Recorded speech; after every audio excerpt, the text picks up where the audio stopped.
Hi అండి, welcome to RR collection అండి. నేను సుహాసినినండి.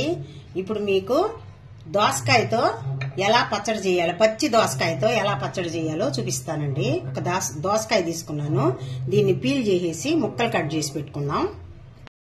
దోసకాయ ముక్కలు కట్ చేసి పెట్టుకున్నానండి. ఒక నిమ్మకాయ సైజు చింతపండు ముందుగా కడిగి శుభ్రంగా నీళ్ళల్లో నానేసి పెట్టుకున్నాను. ఒక 20 ఎండుమిర్చి తీసుకున్నాను. ధనియాలు ఒక టేబుల్ స్పూను, జీలకర్ర ఒక టేబుల్ స్పూను, మెంతులు 1/4 టేబుల్ స్పూన్ తీసుకున్నానండి. ఇప్పుడు ముందుగా మనము ప్యాన్ పెట్టేసి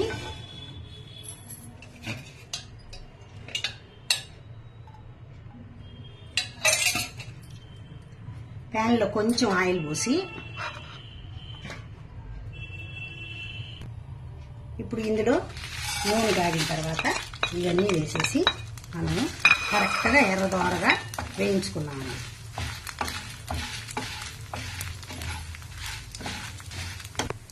ఇప్పుడు ఇవన్నీ వేగిపోయినాయండి. కరెక్ట్గా మనం ప్లేట్లోకి తీసేసుకున్నాము. చల్లారిన తర్వాత మిక్సీ వేసుకున్నాము. ఇప్పుడు ఇవన్నీ చల్లగా అయిపోయినాయండి. మనం మిక్సీలోకి వేసేసుకుందాము. ఇప్పుడు ఇందులో మనం తగినంత సాల్ట్, మీ టేస్ట్కి తగినంత సాల్ట్ వేసుకోండి. కారం కూడా మీ టేస్ట్కి తగినట్టు వేసుకోండి. మిరపకాయలు మిక్సీ పట్టుకోండి. ఇప్పుడు మనం ముందుగా నానబెట్టుకున్న చింతపండు ఇందులో వేసేద్దామండి.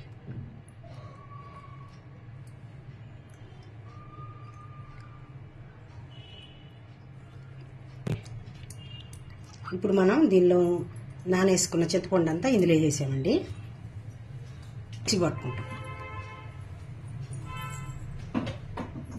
మళ్ళీ మిక్సీకి వేసుకున్నామండి. ఇప్పుడు ఈ విధంగా మనం మిక్సీ పట్టేసుకొని ఇందులో డైరెక్ట్గా పచ్చివి దోసకాయ ముక్కలు వేసేద్దాం. ఇప్పుడు ఇందులో ఒక 1/2 టేబుల్ స్పూను పసుపు వేసేయాలండి. దీన్ని మళ్ళా మిక్సీ పట్టుకోవాలి. ఇది మనం మెత్తగా గ్రైండ్ చేసుకోకూడదండి, కొంచెం కచ్చా పచ్చాగా గ్రైండ్ చేసుకోవాలి. ఇప్పుడు మనం మిక్సీకి వేసేసుకున్నామండి. స్టవ్ ఆన్ చేసుకొని అదే ప్యాన్ మళ్ళా పెట్టుకున్నాం. కొంచెం ఆయిల్, చట్నీ కదండి, కొంచెం ఆయిల్ ఎక్కువగా వేసుకుంటే బాగుంటుంది. నేను 1.5 స్పూను, ఈ స్పూన్ తోటి 1.5 స్పూను ఆయిల్ వేసాను. ఇప్పుడు ఆయిల్ వేడెక్కేసింది. ఒక 1/2 టేబుల్ స్పూను ఆవాలు, ఒక 1/2 టేబుల్ స్పూను జీలకర్ర, ఒక 1/2 టేబుల్ స్పూను మినప్పప్పు, సన్నగా కట్ చేసుకున్న 2 ఎండుమిర్చి,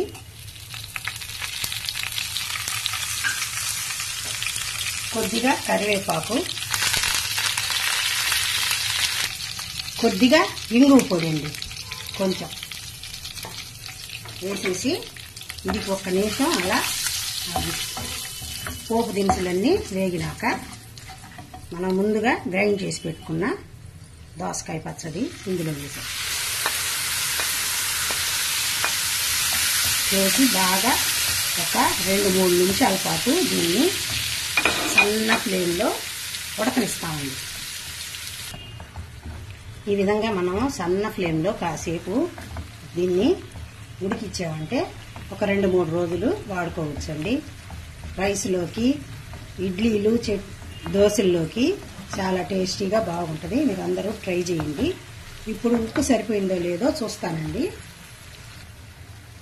ఇప్పుడు ఇది సన్న ఫ్లేమ్లో మనం ఉడికిచ్చామంటే ఆయిల్ అంతా చుట్టుపక్కల బయటకు వస్తుందండి. ఆ టైంలో మనం ఉప్పు కారం చూసుకొని, ఉప్పు కారం మాత్రం మీ టేస్ట్కి తగినట్టు వేసుకోండి. నాకు ఉప్పు తక్కువ ఉంది, నేను అందువల్ల కొద్దిగా సాల్ట్ వేసుకుంటున్నానండి. మీకు కారం 20 మిరపకాయలు వద్దు అనుకుంటే 15 పెట్టుకోండి. లేదంటే బాగా కారం తినేవాళ్ళు చట్నీ కొంచెం కారంగా పుల్లంగా ఉంటేనే బాగుంటుంది.